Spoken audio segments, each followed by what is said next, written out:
아멘. 오늘은 마가복음 15장 34절입니다.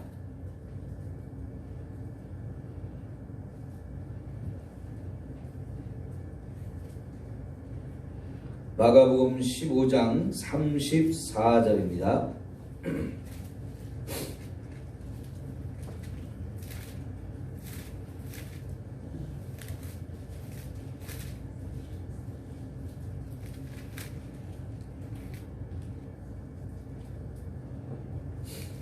다같이 함께 봉독합니다.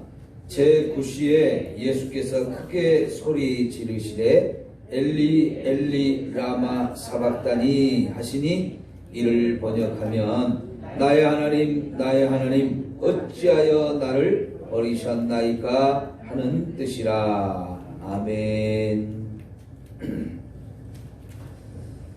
오늘 이 말씀은 예수님께서 십자가 위에서 너무 고통스러워 가지고 하나님께 호소하는 거죠. 나의 하나님 나의 하나님 간절하게 불렀어요. 그러면서 어찌하여 나를 버리셨나이까 하면서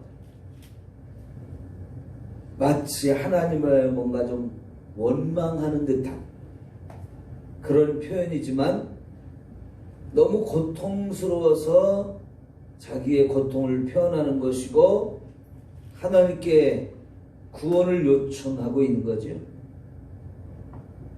그러면 여러분, 예수님이 십자가에서 이렇게 하나님을 찾으면서 고통스러워하고 하나님의 구원을 요청하는데, 하나님이 예수님, 자기 아들 예수님의 이런 고통을 어디에서 보고 계세요?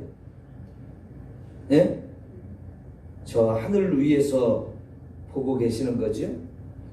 그런데 보고 계시고 듣고 계시고 그러면서 예수님을 저렇게 고통스럽게 죽어가는 거 못 보겠다. 야, 참아 못 보겠다. 내 아들이 저렇게 힘들게 고통받는 거 난 도저히 그냥 볼 수가 없어 하면서 하나님이 예수님을 살려주셨나요? 끝까지 하나님 아버지는 예수님이 죽도록 내버려 두셨죠. 오늘은 그래서 하나님 아버지가 자기 아들 예수를 십자가에 죽게 그냥 내버려 두시는 그 부분을 우리가 좀 생각해 보려고 합니다. 그러니까 어제는 십자가를 아래에서 이렇게 봤다면, 오늘은 십자가를 저 위에서 내려다보고 있는 그런 모습이라고 보면 되죠. 여러분, 성화 중에서 예수님의 십자가에 달리신 그 모습을 그린 성화들이 많거든요. 근데 대부분 밑에서 이렇게 예수님의 십자가를 바라보는 그런 모습으로 그려놨어요.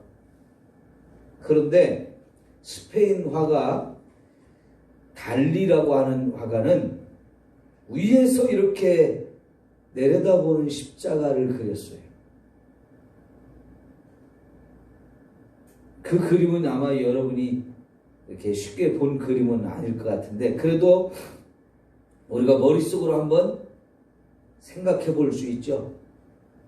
예수님이 십자가에 달려 있는데 그 모습을 위에서 이렇게 내려다보고 있는 그런 상황을 한번 보십시오. 그러면 오늘 이 말씀을 딱 생각해 볼 수 있어요.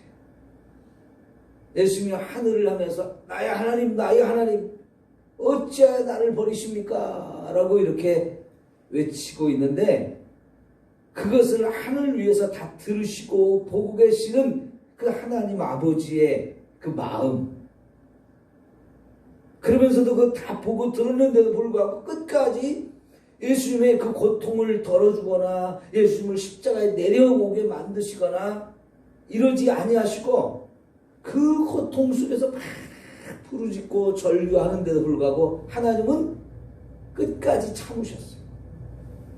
예수님이 그 고통 속에 죽을 때까지. 만약 내 자식들이 그런 상황이라면 우리는 참아 못 보지요. 내가 그 아들을 내려줄 수 있다면, 아니 그 아들 대신에 내가 못 박힐 수 있다면 내가 하겠다라고 그렇게 할 수 있는 게 부모의 마음일 텐데요. 하나님 아버지는 너무나 매정한 것처럼, 능력이 없는 것처럼 외면하셨어요. 그 기도를, 그 절규를 들어줄 수가 없었습니다. 왜 그럴까요? 그렇게 하지 않으면 저와 여러분의 죄를 해결할 수가 없어요. 저와 여러분을 죄에서 건져낼 수 있는 유일한 방법은 우리를 대신해서 하나님의 아들이 그렇게 죽어야만 했기 때문에 그러신 거죠. 여러분, 이것을 가리켜서 우리는 하나님의 공의라고 얘기를 합니다. 공의. 우리는 이런 생각을 해볼 수 있어요.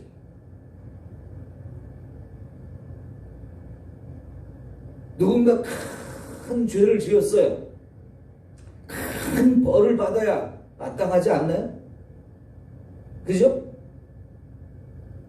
여러분, 요즘에 TV에서 가장 크게 다루는 뉴스 중에 하나가 N번방이라고 하는 성적인 범죄죠.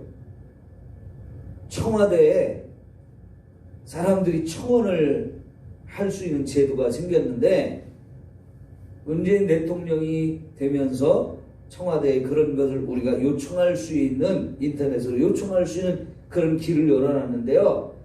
지금까지 수많은 것을 청원했지만 이번 사건이 가장 많은 사람들이 청원을 했어요. 처벌을 해야 된다. 그 사람 처벌을 해도 그냥 가볍게 처벌을 하면 안 되고 아주 엄하게 다뤄서 이런 죄가 다시는 없어야 된다. 그만큼 큰 죄거든요. 사람들은 반드시 그런 죄에 대해서는 엄하게 벌을 내려야 한다고 말합니다. 그게 바로 공의예요. 공의. 그런 죄에 대해서 적당히 눈 감아주지 뭐, 적당히 용서해주고 넘어가자 이러면 어떻게 되겠어요? 여러분, 세상에 누가 법을 지키겠습니까? 누가 선하고 착하게 살아야 된다고 얘기를 하겠습니까? 너도 나도 죄를 지으면서 나 좋은 대로, 내가 하고 싶은 대로 이렇게 살지. 세상은 그렇게 되거든요. 그런데 여러분, 하나님은 지극히 거룩하신 분이란 말이죠. 그 거룩하신 하나님께서 더러운 인간, 죄를 지은 인간하고는 함께 할 수가 없어요. 그래서 거룩하신 하나님은 우리에게 법을 주시면서 너희들 이렇게 살아라 라고 말씀을 하셨는데, 그 하나님이 우리 이렇게 살아라고 주신 법, 그거 하나하나가 다 바로 하나님의 거룩함을 우리에게 요구하시면서 우리도 거룩하게 살아야 된다는 거예요. 내가 거룩한 것처럼 너희도 거룩하라 하면서 하나님만 홀로 거룩한 분으로 계시는 게 아니고 우리에게도 거룩해야 된다고 요구하셔요. 그 거룩함을 요구하는 그 하나님의 법을 우리에게 주신 것, 그리고 그 법을 계속 지켜가기를 원하시는 것, 이걸 가리켜서 우리는 하나님의 공의라고 말해요. 그런데 여러분, 인간은 그 하나님이 우리에게 거룩하게 살기를 원하시는데도 불구하고 하나님 주신 법을 자꾸만 불순종해요. 그걸 지키지를 않아요. 자꾸 더러운 죄인이 되고 더러운 죄를 자꾸 짓고 이런 상황들이 반복해서 되어지기 때문에 하나님은 그 하나님의 공의가 저와 여러분의 죄에 대해서 심판하시고 진노하시고 형벌을 내리실 수밖에 없는 거죠. 우리는 보통 하나님의 사랑을 많이 원하고 하나님은 사랑이다. 하나님은 우리를 사랑한다. 이걸 너무너무 좋아하지만 그 사랑이 되기 위해서는 반드시 공의도 있어야 되는 거죠. 여러분, 할아버지가 손자를 너무 이뻐하면 손자가 할아버지를 어떻게 한다 그래요? 수염을 잡는다 그러죠. 이뻐하게만 해서는 절대로 안 되는 거예요. 그죠? 어떤 할아버지가 손자를 귀여워하지 않고 사랑하지 않겠어요? 너무너무 이쁘고 너무너무 사랑스러우니까 해주고 싶죠. 그래서 막 안아주고 데리고 놀아주고 힘들어도 그냥 열심히 사랑을 주는데, 사랑을 주지만 안 되는 건 안 된다라고 할 수밖에 없는 거죠. 그래서 하나님은 인간의 죄 문제를 절대로 적당하게 넘어갈 수 있는 분이 아니에요. 그냥 눈 감고 넘어가주지. 그러니까 옛말에도 귀한 자식일수록 어떻게 키우라고 그랬어요? 엄하게 키우라고 그랬어요. 왜요? 귀한 자식 너무 떠받들기만 하고 이뻐하기만 하면 버릇이 없어지고 저만 알고 지멋대로 하려고 하는 이게 되어지면 세상을 살면서 다른 사람들과의 관계 속에서 다른 사람을 무시하고 법을 지키지 않고 다른 사람들을 힘들게 하고 결국은 자기도 힘들게 되거든요. 자기 인생이 엉망이 되어져요. 법을 지킬 줄 알아야 되고, 그래서 남을 힘들게 해서는 안 되고 하나님의 뜻을 따라 살 수 있도록 이렇게 되어져야 하는 것이거든요. 그래서 하나님은 우리에게 법을 주셨고 그 법을 지켜야 된다고 말씀을 하셨는데, 안타깝게도 우리 인간이 그 법을 자꾸만 어기고 자꾸만 흉악한 죄를 짓게 되어지는 거죠. 여러분, 사실 죄라고 제가 표현하지만 이 죄를 짓는 모습들을 보면 파렴치해요. 너무나 사악해요. 하나님을 대적해요. 하나님의 말씀을 마구 짓밟아요. 너무나 파괴적이고 남을 힘들게 하는 이런 것들이거든요. 여러분, 이런 것을 우리가 그냥 넘어가주자, 용서해주자, 이렇게 하면 세상은 무법천지가 될 수밖에 없어요. 죄를 짓는 사람들은 세상에서도 경찰이 잡아가고 가두고 고통스러운 삶을 살게 하는 거죠. 옛날에는 그런 죄인에 대해서 어찌했습니까? 형벌을 아주 무섭게 내렸잖아요. 곤장을 때리는 것은 그냥 보통이고요. 그죠? 능지처참을 한다고 그러죠. 능지처참. 심지어는요, 무덤에 묻어버린 장례를 치는 시신까지 꺼내서 벌을 내리는 이런 일도 있었어요. 왜 그렇습니까? 그만큼 죄가 무섭다는 것이고요. 그 죄에 대해서 책임을 지게 만드는 거예요. 물론 요즘에는 그런 벌을 내리면 그 너무 심각한 벌이고 또 인권을 너무 모독하는 것이다 해가지고 그런 벌을 내리지 않고 그냥 감옥에 가두는 이런 벌로 대부분 끝나거나 아니면 벌금을 물리거나 이런 식으로 하지만 그것도 여전히 참 힘든 벌이거든요. 그죠? 못하게 하는 것, 절대로 그래서 해서는 안 된다고 말하는 것, 이게 하나님의 공이란 말이죠. 그래서 하나님께서는 이런 우리의 죄 문제를 해결해야 되는데, 죄는 내가 졌는데 그 죄를 나한테 물어야 될 것을 하나님은 하나님의 아들이 대신 이걸 감당하게 하셔서 결국은 십자가에서 예수님을 죽게 내버려 두시는 거예요. 그렇게 십자가에서 고통을 받으면서 그렇게 안타까워서 하나님 나의 하나님 부르면서 좀 왜 나를 버리시냐고 이렇게 원망조로 말하는데도 불구하고 하나님은 그 아들을 끝까지 보지 않고 외면하고 죽게 내버려 두신단 말이죠. 왜요?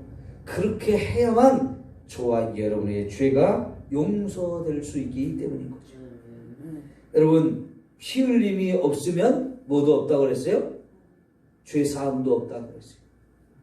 다시 말하면 저와 여러분의 죄를 용서하려면 반드시 누군가 피를 흘려 죽어야 된다죠. 왜요?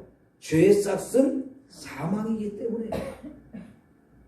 죄는 반드시 저와 여러분에게 죽음이라는 걸로 다가오는데 그 죄 문제를 해결하기 위해서는 누군가 나를 대신해서 죽어줘야 되는데 구약시대에는 짐승을 잡아서 이 죄를 해결하도록 하나님이 허락하셨어요. 그러나 그것은 임시방편이에요. 그래도 여러분, 레위기서를 우리가 잘 읽어보면 우리의 죄를 대신해서 소나 양을 잡아가지고 하나님께 제사를 드려가는 것을 한번 잘 생각해 보세요. 그게 얼마나 참혹하고 얼마나 끔찍한 광경인지. 예전에 저 어렸을 때만 해도 명절 때가 되거나 집안에 잔치를 하고 그러면 돼지를 잡거나 큰 행사가 있을 때는 소도 잡고 그랬죠. 그럼 여러분, 마을에서 그런 거를 잡을 수 있는 사람들 몇 사람들이 모여가지고 그걸 잡잖아요. 돼지 한 마리 잡는데 시간이 얼만큼 걸려요? 여러 사람이 장정들이 달려들어서 그걸 다 잡아가지고 이렇게 하는데도 보통 몇 시간이 걸리잖아요. 그죠? 저는 소를 잡는 일을 딱 한 번 봤는데 정육점 하는 아저씨가 한 분 계셨어요, 마을에. 그래서 명절 때 소를 한번 잡는 걸 이렇게 봤는데, 소 잡는 것은 시간이 엄청 많이 걸리더라고요. 돼지 하는 거하고는 차원이 다르더라고요. 근데 여러분, 구약 시대에 우리의 죄를 이렇게 용서받기 위해서는 매일매일 하나님의 성전에서 양을 잡든지 염소를 잡든지 소를 잡든지 하면서 계속 제사를 드려야만 우리 인간의 죄의 용서를 받게 되는데, 제사장들은요 아침 저녁으로 양 한 마리씩, 아침에 한 마리 저녁에 한 마리 번제를 드려야 됐어요. 이거는 매일매일 드려야 되는, 의무적으로 드려야 되는 그런 제사였어요. 근데 여러분, 그거는 제사장이 드리는 의무적인 제사지만 백성들이 죄를 용서받기 위해서 드리는 이 속죄제, 속건제, 이것은 백성들이 죄를 용서받기 위해서 계속 재물을 가지고 와서 잡아가지고 제사를 드리는 건데, 여러분, 제사장, 이 백성이 한두 명이어야지. 예를 들어 지금 우리가 여기 한 열댓 명 이렇게 앉아 있는데요, 딱 열댓 명만 있다고 생각합시다. 그래서 여러분의 죄를 용서받기 위해서 구약의 방식으로 제사를 드렸고 용서를 받는다고 합시다. 그러면 오늘 이 15명 중에 한 사람만 죄를 질까요? 두세 사람만 죄를 질까요? 사실은 이 15명이 하루를 살아도 다 죄를 짓고, 그것도 한 번씩만 죄를 짓는 게 아니고 여러 번 죄를 지을 가능성이 많아요. 그럼 여러분, 제사장이 저 혼자뿐이라고 하고 여러분이 죄를 지을 때마다 계속 소 갖고 오고 염소 갖고 오고 이걸 같이 잡아가지고 제사를 드린다고 합시다. 그러면 저는 어떻게 해야 돼요? 하루 종일 15마리 양을 잡는다고 생각해 보세요. 이거는 어마어마한 일일 뿐만 아니라 하루 종일 피를 다 뒤집어 써야 돼요. 피비린내가 어마어마해요. 그걸 또 다 각을 뜨고 가죽을 벗기고 내장을 다 끄집어내고 그걸 다 씻어가지고, 그리고는 번제단 위에 올려서 계속 태워야 돼요. 그러면 여러분 집에서 삼겹살 한 번만 구워 먹어도 어찌 돼요? 냄새가 보통 냄새가 나는 거 아니거든요. 근데 그래서 집에서 삼겹살을 구울 때는 그래서 살짝 노릇노릇하게 구워서 먹는 거지만은 여러분 이거 번제는 다 태우는 거예요. 그러면 삼겹살 굽는 냄새하고는 비교가 안 됩니다. 그러죠? 어마어마하게 고약한 냄새가요. 엄청나야 돼요. 이걸 하루 종일 해야 된다고 생각해 보세요. 그러면 제사장 입장에서 하다가 지치고 힘들고 냄새에 지치고 그 피비린내에 지치고 그 처참하고 끔찍한 광경에 무슨 생각이 들겠어요? 아, 죄 좀 짓지 마세요 좀. 네? 죄 좀 짓지 마세요. 이런 말이 나오겠어요? 안 나오겠어요? 권사님 또 죄 졌어? 이런 말이 나오겠죠. 나중에는 저녁 때쯤 되면 이 인간들 왜 이렇게 죄를 많이 짓는 거야? 이런 소리 나오겠어요? 안 나오겠어요? 그게 매일매일 반복돼요. 여러분, 구약시대의 제사장들은요, 이게 3D 업종도 보통 3D 업종이 아니에요. 엄청 힘들고 어려운 일이었어요.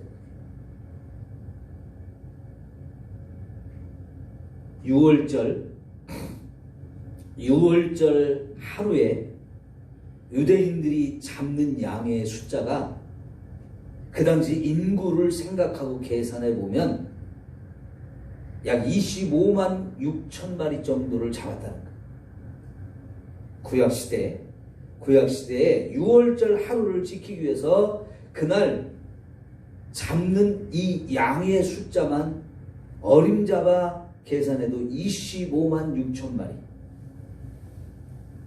여러분, 이걸 1500년 동안 했다고 하면 그 양의 숫자가 어마어마한 거예요. 6월절 하루만을 위해서 그렇게 많은 양이 필요했는데, 여러분 매일매일 수많은 사람들의 죄를 용서하기 위해서 그렇게 제사를 드렸을 때 어마어마한 짐승들이 여기 죽음을 당했어요. 왜 그래야 돼요? 죄를 용서하기 위해서요. 그러면 우리가 값으로 계산하면 그게 계산할 수가 없어요. 그 얘기는 뭡니까? 저와 여러분의 죄가 그렇게 무섭다는 얘기고요. 그 죄를 용서하기 위해서 어마어마한 값을 치러야 된다는 얘기예요. 그 무섭고 끔찍한 일들이 진행될 수밖에 없다는 거예요. 왜? 그 죄를 그냥 두면 저와 여러분이 지옥에 가서 그보다 더 어마어마한 형벌을 받아야 된다는 거예요. 이거를 용서하기 위해서 하나님께서는 자기 아들밖에는 이것을 해결할 방법이 없기 때문에 하나님의 아들을 이 땅에 보내시고 네가 이것을 대신 해결하라. 그 방법은 네가 대신 죽는 거다 라고 하시면서 예수님을 십자가에 죽게 하셨어요. 그래서 이 십자가를 위해서 하나님 편을 보게 되면요, 자기 아들을 이 끔찍한 십자가에 죽이는 건데 그렇게 해야만 저와 여러분의 죄가 용서될 수 있는 것입니다. 그만큼 우리의 죄가 무섭고 끔찍한 것이고 그 죄값이 너무나 무겁다는 거죠. 그걸 때문에 그 죄 때문에 받아야 할 형벌이 너무너무 무서운 거예요. 그러니까 예수님께서 너희가 지옥에는 절대로 가서는 안 된다. 이게 오른손이 범죄해가지고 지옥 가게 생겼으면 차라리 그걸 끊어버리고라도 지옥은 가지 말아라 라고 말씀하시는 것은 지옥이 그만큼 끔찍하고 무서운 곳이기 때문에 절대로 가지 말라는 거죠. 왜 지옥이 그렇게 무섭게 만들어진 겁니까? 죄가 그렇게 무서운 결과를 우리에게 가져다 주는 것이라는 거죠. 그래서 하나님은 인간이 인간을 죽이는 방법 중에 가장 잔인하고 가장 큰 고통을 주고 가장 무서움을 주는 이 십자가라고 하는 형틀에 자기 아들을 죽게 하시면서 저와 여러분의 죄를 씻어주신다고 하신 거예요. 이 십자가를 위해서 보면 하나님이 자기의 모든 것을 다 떼어주셔서 저와 여러분을 구원하시는 엄청난 하나님의 은혜요 사랑인데, 그 사랑을 베풀지만 사랑이 되기 위해서는 공의의 하나님께서 죄 문제를 철저하게 해결하려고 하시는 거죠. 얼마든지 내 아들이니까 나는 못 보겠다, 도저히 이것은 무서워서 너무 끔찍해서 내 아들이 너무 고통받으니까 안 되겠다 하면서 십자가를 없애버릴 수도 있었거든요. 죽지마 이렇게 할 수 있거든요. 그런데 그렇게 하면 저와 여러분의 죄가 용서될 수 없기 때문에 하나님은 끝까지 참으셨어요. 자기 아들이 죽으시는데 그렇게 절규하는데도 그걸 외면하셔야 됐어요.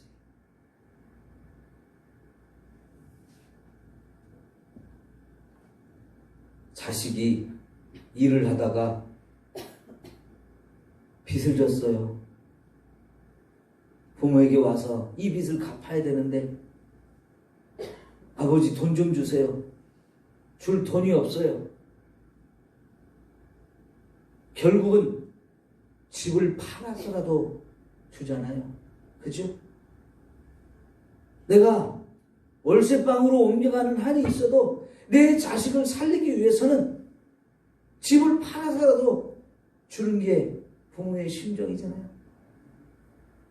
그런데 아들이 그렇게 죽으면서 막 절규하는데 그거를 들어줄 수 없는 그 아버지의 심정을 우리는 알아야 돼요. 여러분, 그 죄가 그렇게 무서운 거예요. 죄가. 그러니까 오늘 저와 여러분이 십자가를 보면서 내 죄 때문에 하나님의 아들이 죽었다는 걸 생각하면서 내가 죄와 싸워야 되겠다. 내가 죄와 싸워서 이겨야 되겠다.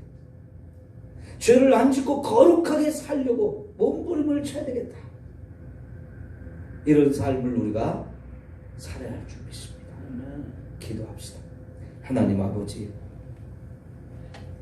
하나님이 자기 아들을 이렇게 끝까지 외면하시면서 십자가에 죽여서까지 우리를 살리시는 이 어마어마한 은혜 우리에게 주셨습니다. 그만큼 우리의 죄가 무섭고 끔찍한 것이고 더러운 것이기 때문에 이 문제를 해결하지 않으면 결국은 우리들이 지옥에 떨어져서 이 끔찍한 고통을 당해야 되기 때문에 하나님은 반드시 우리의 죄를 용서하기를 원하셨고, 그 용서할 길이 하나님의 아들이 나를 대신해서 죽는 것 외에는 다른 방법이 없었습니다.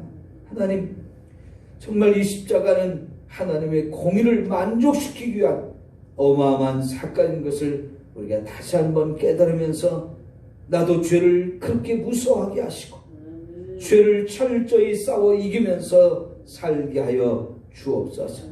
내가 거룩하니 너희도 거룩하라 하면서 하나님이 우리에게 거룩함을 요구하셨습니다. 정말 이 거룩한 삶을 살기 위해서 매일매일 하나님 나를 쳐서 복종시키게 하여 주옵소서. 예수님의 이름으로 기도하옵나이다. 아멘. 하늘에 계신 우리 아버지여, 이름이 거룩히 여김을 받으시오며 나라가 임하시오며 뜻이 하늘에서 이루는 것 같이 땅에서도 이루어지이다. 오늘 우리에게 일용할 양식을 주시옵고 우리가 우리에게 죄 지은 자를 사하여 준 것 같이 우리 죄를 사해 주시옵고 우리를 시험에 들게 하지 마시옵고 다만 악에서 구하시옵소서. 나라와 권세와 영광이 아버지께 영원히 있사옵나이다. 아멘.